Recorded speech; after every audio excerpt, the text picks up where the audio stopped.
আছে আছে বাবারে, এখনো বেঁচে আছে কলকাতার ফ্যান্সরা, কেকেআর ফ্যান্সরা এতটা নিরাশ হয়েও না।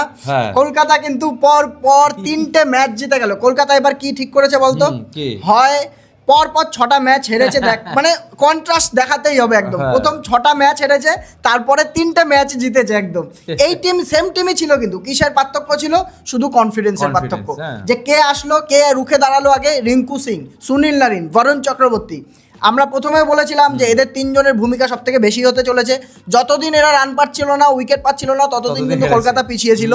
আর যবে থেকে রান পাওয়া শুরু করেছে বরুণ চক্রবর্তী, বিশেষ করে যবে থেকে ফর্মে এসছে, তবে থেকে কিন্তু কলকাতার পরপর 3টে উইন। এইরকম টিম নিয়েও তুই একটা অদ্ভুত জিনিস দেখ, এখানে কলকাতার যদি আমরা অকশনে দেখি, অকশনের পরে বোলিংয়ে লস হয়েছিল, সেইখান থেকে কিন্তু কলকাতা বোলারদের ছাড়া বোলিংয়ে পারফরমেন্স ভালো করে কিন্তু এত দূর অব্দি আসলো, যেইটুকুই এসছে। এখনো 5টা ম্যাচ বাকি আছে, 5টাই জিততে হবে, সেটা মানছি যে এটা অসম্ভব টাইপেরই জিনিস। মিরাকেল জোনে ফেলেছিলাম আমরা এর জন্য এর আগের ভিডিওতেও কলকাতাকে। তো কলকাতা জিতে গেল, পুরো ম্যাচের উপরে আসবো। সানরাইজার্স হায়দ্রাবাদকে হারিয়ে বদলা নিয়ে সানরাইজার্স হায়দ্রাবাদের উপরে 5টা ম্যাচের উইনিং স্ট্রিক কিন্তু হায়দ্রাবাদের ভেঙে দিল কলকাতা। পর 5টা ম্যাচ এলএসজি, ঠিক আছে, আর হচ্ছে হায়দ্রাবাদ, এদের মুখ লুকিয়ে থাকা উচিত কলকাতার মতো টিমের কাছে, যে আগের ম্যাচেও কিন্তু 222 করেছিল এসআরএইচ, কমা টিম না। তুই সিরিয়াস ভাব, এখান থেকে এই ম্যাচটা জেতা যদি বলা হয় একটা পারফেক্ট আইপিএল ম্যাচ, যে ডমিনেট করে জেতা কাকে বলে, কলকাতার বোলিংয়ে কামব্যাক বলতে হবে প্রথম থেকে। ডিটেলসে আসলে আরো বুঝতে পারবেন। বোলিংয়ে কামব্যাক থেকে শুরু করে কিভাবে রান চেস করা উচিত, 160 রান 65 রান কিভাবে চেস করা উচিত, সেই জিনিসটাও কিন্তু কলকাতা দেখিয়েছে ম্যাচটার মধ্যে। কোনো দিক থেকে কোনোভাবে কলকাতাকে কিন্তু এখান থেকে ফল্ট ধরা যাবে না আজিঙ্কা রাহানের ক্যাপ্টেন্সির, না এটা বলছি আমি নিজের মুখে, হ্যাঁ আমি বলছি এটা, আমরা 2% দিয়েছিলাম, ঠিক আছে। তো আজিঙ্কা রাহানের ক্যাপ্টেন্সির না ব্যাটার্সদের না বোলারদের কারো এখানে কোনো ফল্ট নেই। ম্যাচটার মধ্যে পারফেক্ট একদম একটা চেস ছিল, এটা 165 রানের চেস যেমন হতে পারে। তো প্রথমে আমি ভেবেছিলাম যে যখনই গেল 165তে যে রান রেট মেনটেন করা, এটা কিন্তু একটা ইম্পর্টেন্ট বিষয় ছিল, যেটা কলকাতা এইবার দেখালো করে, যে 3 উইকেটই মাত্র পড়েছে, 7 উইকেটে জিতে কিন্তু দেখালো। তো ম্যাচের উপরে যদি ডিটেলসে আসি আমরা, একটা জায়গাতেই পুরো ম্যাচটা কিন্তু হেরে গেছে হায়দ্রাবাদ, সেটা হচ্ছে স্পিন কোয়ালিটি। আমার মতে তো এটাই, কলকাতার কাছে যে স্পিন ডুও রয়েছে, সেই স্পিন ডুও কি একটা বোলারও কিন্তু সেরকম হায়দ্রাবাদের কাছে নেই। একটা টাইমে থাকতো যখন রাশিদ খান থাকতো, এখন কিন্তু হায়দ্রাবাদের কাছে বোলিং, সেই যে স্পিন এই মাঠের জন্য যে রিকোয়ারমেন্ট ছিল, সেই জিনিসটা কিন্তু নেই। পুরো ড্রাই সারফেস ছিল মাঠে, একটা পিচের মধ্যে ঘাস ছিল না, ঠিক আছে। তো ক্র্যাকও ছিল সব থেকে বড় কথা। তো ক্র্যাক হলে কি হয়, যেই পিচের মধ্যে ঘাস থাকবে না, ক্র্যাক হলে সেই পিচের মধ্যে কিন্তু বল গ্রিপ করে। তো এখানে স্পিনারদের রোল ছিল স্বাভাবিক ব্যাপার, যার জন্য কলকাতা খেলিয়েছ 3টে স্পিনার। না ভাই, প্রত্যেকটা ম্যাচে ভাই দুপুরে হোক, হায়দ্রাবাদের সাথে না, হায়দ্রাবাদকে হারাতে পেরেছে মানে 5টা ম্যাচ যারা হেরে এসেছিল পরপর, জিতে এসেছিল পরপর, তাদেরকে হারাতে পেরেছে মানে কলকাতা কনফিডেন্স অন্যরকম পাবে। আমি বলছি না তাই বলে যে 5টা ম্যাচ জিতেই যে প্লে অফে চলে যাবে, কিন্তু এখান থেকে কনফিডেন্স পাবে। আর 5টার মধ্যে 5টা এভাবে গোহারা হারবে না, হারলেও হয়তো 2টো ম্যাচ হারলো কি 3টে ম্যাচ হারলো, এরকম একটা ব্যালেন্স থাকবে। না আজকে তো আজিঙ্কা রাহানের স্ট্র্যাটেজি ও ক্যাপ্টেন না, ওটা আমি বললাম যে আমি বদনাম করতে পারবো না, আমি আজকে এই ম্যাচটার মধ্যে কোনোভাবে বদনাম করতে পারবো না। যে সময় করতে হবে তো আমরা করবো, সবসময় যে বদনাম করবো এমন না। তো টসের উপরে আসি, যদি আমরা কি বলেছিলাম, হায়দ্রাবাদ যদি ব্যাটিং করে তাহলে কলকাতার কিন্তু এখানে ফায়দা হবে। কলকাতা নিজের পায়ে নিচু কুরুল মেরেছে। লাস্ট যে কয়েকটা ম্যাচ দেখছি আমরা, হায়দ্রাবাদ কিন্তু চেস করে, এখানে জানি না এটা এক্সপেরিমেন্ট করতে চেয়েছে কিনা প্যাট কামিন্স, কিন্তু হায়দ্রাবাদ কিন্তু চেস করে কিন্তু লাস্ট কয়েকটা ম্যাচ জিতেছে, 229 245 এরকম চেস করে বড় বড় হাই, সেইখানে হায়দ্রাবাদ নিজে জিতে নিজে ব্যাটিং নিয়েছে। সেই সময় আমি খুব আনন্দ পেয়েছি সত্যি কথা, অ্যাজ এ কেকেআর ফ্যান, যে না একটা তাও প্লাস পয়েন্টে থাকলাম, যে চেস করা যাবে, আগে বোলিং করা যাবে, ঠিক আছে। কলকাতারও স্ট্রং পয়েন্ট ব্যাটিংই বলতে গেলে, এখানে দেখা যাচ্ছে অন্যরকম উল্টো তাই। আর টিমের মধ্যে চেঞ্জেস বলতে গেলে কলকাতা চাইছে না কিছু চেঞ্জ করতে সেরকমভাবে। একটা চেঞ্জ ছিল লাইক টু লাইক, একদম টিম সাইফারের জায়গায় ফিনালেনকে নিয়ে চলে এসছে। আর ফাইনালি আমরা বলেছিলাম রমনদীপ সিংকে এই ম্যাচে বসানো হয়েছে। দীর্ঘ 56 বছর ধরে রমনদীপ সিংকে কিন্তু কলকাতা বিশ্বাস দেখিয়ে এসছে, আর রমনদীপ সিং বিশ্বাসঘাতকতা করে এসছে, ঠিক আছে। এই বিশেষ করে এই সিজনের মধ্যে যে 8টা ম্যাচ খেলেছে, 8টা ম্যাচে একটাতেও ঠিকঠাক, একটাই মনে 40-45, তাও লুজিং কজে, তাও যে বলবো আমি উইনিং কজে এরকম একটা প্লেয়ারকে নেব শুধু ফিল্ডিং করবে, আমার দরকার নেই। হ্যাঁ, তো তার বদলে হচ্ছে মনীষ পান্ডেকে নিয়েছে। তবে মনীষ পান্ডেকে কেন নিয়েছে আমি বুঝলাম না, আসছি কলকাতা ব্যাটিং এর উপরে আসবো তখন বলছি। তো আর হায়দ্রাবাদের টিমের মধ্যে কিছু চেঞ্জ আছে। হায়দ্রাবাদের টিমের মধ্যে হচ্ছে তোর সামার রবিচন্দ্রকে খেলিয়েছে, নীতিশ কুমার রেড্ডি ছিল না, এটা একটা লস ছিল ওদের। সামার রবিচন্দ্র যে প্লেয়ারটা, ওরা কিন্তু ভালো একটা প্লেয়ার পেয়েছে, কিন্তু ওরা আছে ওদের কাছে, জানি না কেমন পারফর্ম করবে না করবে। সৈয়দ মুস্তাক আলী ট্রফিতে 319 রান ছিল, প্লাস হচ্ছে তোর 160 স্ট্রাইক রেটে খেলে, 64 অ্যাভারেজ ছিল কিন্তু এই প্লেয়ারটার। আর হার্ষাদ প্যাটেলকে এনেছিল, যদিও কোনো লাভ হয়নি এনে বোলিং এর উপরে। তো কলকাতার বোলিং এর উপরে আসি সবার প্রথমে। কলকাতার বোলিং এ সুনীল নারিনকে দিয়ে ফার্স্ট ওভার শুরু করেছে, এইটাই দরকার ছিল। এই জিনিসটা নিয়ে তোর মতামতটা কি? আমি সেটাতে বললাম, প্রথম থেকে আমরা বলে এসেছি যে পাওয়ার প্লেতে ভাই নারায়ণ পাওয়ার প্লে ঠিক আছে করায়, 4 নাম্বার ওভার 5 নাম্বার ওভারটা করায়, প্রথম ওভার নারায়ণকে দিয়েছে। এই যে পিচটা বুঝে, যে পজিশনটা বুঝে দিয়েছে, সেটাই হচ্ছে বড় কথা। তবে প্রথম ওভার দিয়েছে নারিনের, 2টো ওভার শেষ করা আমি মনে করি পাওয়ার প্লের মধ্যে অতটা আমি মনে করি না যে দরকার ছিল না। একটা ওভার ঠিক আছে, ফার্স্ট ওভার একটা মানে করেছে রাহানে নিজের তরফ থেকে আজকে প্রচেষ্টা করেছে যে যাতে ওদেরকে একটু সারপ্রাইজ করতে পারে, যেখানে ওরাও কিন্তু অভিষেক শর্মাকেও এনেছে কিন্তু বলের জন্য। তো স্পিন ফ্রেন্ডলি ছিল যেহেতু, সেহেতু সুনীল নারায়ণকে দিয়েছে। প্রথম ওভারে 8 রান দিয়ে গেছে।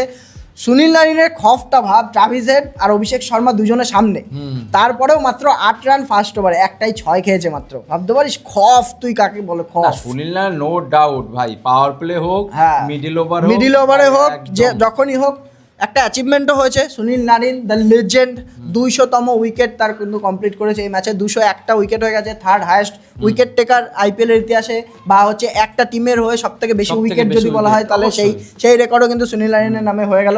200টা উইকেট। প্রথমে হচ্ছে চাহাল আছে, ভুবনেশ্বর কুমার আছে, তারপরে কিন্তু সুনীল নারায়ণ। আর এই ম্যাচেও 2টো উইকেট, একদম মানে ব্যাং অন বলতে গেলে যাকে। তো এইখানটায় আমি সেটাই বলতে চাইছি যে কতটা ইম্পর্টেন্স আছে এই দুজনের, সুনীল নারিন আর বরুণ চক্রবর্তীর। প্রথম ওভারে কিন্তু বরুণ চক্রবর্তী মার খেয়েছে, প্রথম 2টো ওভারেই মার খেয়েছে। 1 ওভার 3-4 বল অবধি কিন্তু অনেক রান খেয়ে গেছিল, তারপরে যে কামব্যাক করা, এই জিনিসটা কিন্তু বরুণ চক্রবর্তী আজকে দেখিয়েছে। 3টে উইকেট তুলেছে ওদের এগেইনস্টে। এরকমই হয় আর কি, যদি মার খায় ও তাড়াতাড়ি মানে কামব্যাক করে। হ্যাঁ, তো যাই হোক, হায়দ্রাবাদ তাও 71 রান অবধি পৌঁছে গেছিল। অভিষেক শর্মা খেলতে পারেনি। ট্রাভিস হেডের সেই দানব রূপ দেখা গেছে আজকে আবার, ঠিক আছে। তো ট্রাভিস হেড যদি ওইখানে আউটটা না করতো, তাহলে কিন্তু এখান থেকে রান কিন্তু অন্যরকম হতে পারতো। সানরাইজার্স হায়দ্রাবাদের এইখানে প্রথম দিকে পুরো 10 করে রান রেট যাচ্ছিল কিন্তু, ঠিক আছে। তো সেইখান থেকে কলকাতা যে কামব্যাক করেছে বোলিংয়ের মাধ্যমে, বরুণ চক্রবর্তী 3 উইকেট, ওর ডিউটিও পালন করেছে। তারপর সুনীল নারিনের বললাম অলরেডি 2টো উইকেট। কার্তিক ত্যাগী পাওয়ার প্লেতে একটা ভালো, অভিষেক শর্মাকে আউট করেছে, ভালো একটা ওভার করে গেছে, 7 রানের ওভার করে গেছে কার্তিক ত্যাগী। আমার তো পছন্দ ভাই প্লেয়ারটাকে, কার্তিক ত্যাগী প্লেয়ারটাকে আমার পছন্দ। আগাগোড়ায় ভালো, কিন্তু পেস আছে। হ্যাঁ, পেস অবশ্যই, এর জন্য পেস প্লাস স্লোয়ার এইসব বলো আছে। প্লাস হচ্ছে আগের দিন একটা ব্লান্ডার করে ফেলেছিল, 2টো ওভার মেরে, ফুল টস মেরে লাস্ট ওভারে। কিন্তু আমার পুরো আইপিএলটা যদি দেখি, এই আইপিএলটা মোটামুটি একটা ভালো রিদমে রয়েছে। ঠিক আছে, দুই একটা ম্যাচ দিয়ে একটা প্লেয়ারকে বিচার করা যাবে না। তবে ওভারঅল যদি দেখি আমরা, কার্তিক ত্যাগী ঠিকঠাকই বল করছে। তো খেলা হায়দ্রাবাদের ব্যাটিংয়ে যদি আসি, ট্রাভিসের তো শুরু করেছিল ঠুল্লা, প্রথম থেকে শুরু করেছিল। ট্রাভিসের সঙ্গে ঈশান কিষানও শুরু করেছিল। 10 থেকে 11 ওভার অবধি, না আমি বলবো 9 ওভার, 8 ওভার 5 বলে আমার রান মনে আছে 105 রান ছিল, একটা উইকেট, যেটা আর কি ন্যাচারালি, হ্যাঁ, কোল্যাপস কাকে বলে। আর ওইখান থেকে 105 রান, আর টোটাল পরে 10-11 ওভারে গিয়ে রান হয়েছে কত? 60 রান, 65 রান হয়েছে, 60 রান হয়েছে। অল উইকেট করেছে কিন্তু কলকাতা। এটা কিন্তু খুব একটা ইম্পর্টেন্ট ব্যাপার, এটাও একটা কনফিডেন্সের ব্যাপার। হ্যাঁ, এটাই একটা ইম্পর্টেন্ট। ঈশান কিষান একদিক থেকে খেলে যাচ্ছিল, আর কেউ ছিল না ধরার মতো। তুই ভাব কাকে আউট করতে হয় এসআরএইচ কে অল উইকেট করতে গেলে। অভিষেক শর্মা, ট্রাভিস হেড, ঈশান কিষান, তাও নীতিশ কুমার রেড্ডি খেলেনি আজকে। তারপরে হেনরিক ক্লাসেন, যে এই ম্যাচে প্রথম হলো হেনরিক ক্লাসেন 25-এর নিচে রান করলো, এই প্রথম একটা ম্যাচ গেল। 29 রান লোয়েস্ট ছিল হেনরিক ক্লাসেনের, এই ম্যাচটা কিন্তু ছিল। পাওয়েলের ক্যাচটা, এটা মেনশন করতেই হবে। পাওয়েলের শুধু এই ক্যাচটা না যেটা হেনরিক ক্লাসেনের ধরেছে, শুধু এটা না, হেনরিক ক্লাসেনকে যা আউট করেছে ওই বলটা, ওই ক্যাচটা ধরে। তো শুধু এটা না, এর আগেও কিন্তু 2-4টে ক্যাচ আগের দিন ইয়েতেও ধরেছিল, তোর বাউন্ডারিতে ধরেছিল, প্লাস হচ্ছে সুপার ওভারও একটা ক্যাচ ধরেছিল, লেগে আবার হাতে চোট খেয়েছে, সেখান থেকে স্ট্রং কামব্যাক। না, ওখান থেকে যাই হোক ফিল্ডিং 100% দেয়। কলকাতা আগের ম্যাচও যদি দিতে থাকে ফিল্ডিং এর জন্য জিতে, ক্যাচিং বিশেষ করে Catching, রিঙ্কু সিং এর 5টা ক্যাচ নিশ্চয়ই মনে আছে আপনাদের। আর এই ম্যাচও যদি দিতে থাকে পুরোপুরি ক্যাচ মিস হচ্ছে না, ফিল্ডিং ভালো করছে, এই জিনিসগুলো কিন্তু হাইলাইট কলকাতার জন্য। যে কোনো উইনিং টিমের জন্য ফিল্ডিং কিন্তু খুব জরুরি, ক্যাচিং কিন্তু খুব জরুরি। ভাই মুম্বাই থেকে তো ভালো আছে। হ্যাঁ মুম্বাই অন্যান্য অনেক টিমের থেকে ভালো আছে, থেকে তো ভালো আছে। হ্যাঁ তারিফ যেটা করার সেটা করবো, সেটা করতেই হবে। আর কিছুই না, শুধু ম্যাচ অ্যাওয়ারনেসের অভাব ছিল, ঠিক আছে। এসআরের যদি ঠিকঠাক ভাবে ম্যাচ অ্যাওয়ারনেস থাকতো, ম্যাচটা যদি ওরা চালাতে পারতো, ঈশান কিষান একদিকে কিন্তু দাঁড়িয়েছিল, 39 রান করেছে, ভালো স্ট্রাইক রেটের সঙ্গেই করেছে। যদি ঠিকঠাক ভাবে দাঁড়িয়ে থাকতে পারতো তাহলে কিন্তু আরো 30 রান অন্তত বেশি করলেই কলকাতা এখানে কিন্তু মুশকিল পড়তে পারতো। এটা মেন্টালি 180 রানের টার্গেট চলে আসছে, 180 90 কলকাতার পক্ষে 30 করলে তো 195 হয়ে যেত। হ্যাঁ তাহলে কলকাতা কিন্তু ব্যাটিং যা এখন পজিশন দেখছি আমি, 190 চেস করা কিন্তু খুব কঠিন। চেন্নাইয়ের এগেনস্টে হেরেছিল 190 চেস করতে গিয়ে, এই জিনিসটা কিন্তু এসআরএইচ মিস করে গেছে এই ম্যাচটার মধ্যে বলতে গেলে। আর কলকাতা যেটা মিস করেনি সেটা হচ্ছে রান রেট বাড়ানোর যে সুযোগ, সেটা কিন্তু মিস করেনি। প্রথমে এসে ফিন অ্যালেন খুব সুন্দরভাবে স্টার্ট দিয়ে গেছে, কিন্তু ফিন অ্যালেনের সাথে প্রবলেম এটাই হচ্ছে 30-এর ঘরের উপরে কিন্তু ফিন অ্যালেন যেতে পারছে না। 200-র উপরে স্ট্রাইক রেটে খেলেছে, কত 26 বা সামথিং এরকম করেছে, তার 12-13 বলে। ফিন অ্যালেন একটা ভালো করার নেই এখানে। দেখ কলকাতা ম্যানেজমেন্ট কি করবে যদি প্লেয়াররা যদি ঠিকঠাক ভাবে, তুই এরকম কোনোদিন শুনেছিস যে একটা ম্যাচে একটা ওভারের মধ্যে 27 রানও হচ্ছে আবার একটা উইকেটও যাচ্ছে? সেটাই তো বলছি, প্যাট কামিন্সকে 27 রান মেনেছে ফিন অ্যালেন একটা ওভারে, আবার সেই ওভারে লাস্ট বলে আউটও হয়েছে। এমন প্লেয়ার নিয়েছে ওরা এই স্ট্র্যাটেজিতে খেলবে, ওদেরকে তুই মেন্টালিটি চেঞ্জ করতে পারবি না, ওদের এরকমই, ওদের থেকে আশাই এইটুকু, কিছু করার নেই। 30 হোক 40 হোক, কিন্তু স্ট্রাইক রেট যেন 250 থাকে, যেন 250 থাকে, এটা হচ্ছে এদের থেকে রিকোয়ারমেন্ট একদম। তো পাওয়ার প্লেতে 71 রান হয়েছিল। অনেক দিন পরে কলকাতার পাওয়ার প্লের একটু রান চোখে পড়লো, 29-30-40 দেখেও ভালো লাগছিল। পাওয়ার প্লেতে কিন্তু হায়দ্রাবাদেরও 71-এ 1 উইকেট ছিল, কলকাতারও 71-এ 1 উইকেট ছিল। তো যাই হোক, কলকাতা পাওয়ার প্লে জিতেছে, তো রান আর বেশি বাকি ছিল না, 160-65 রান।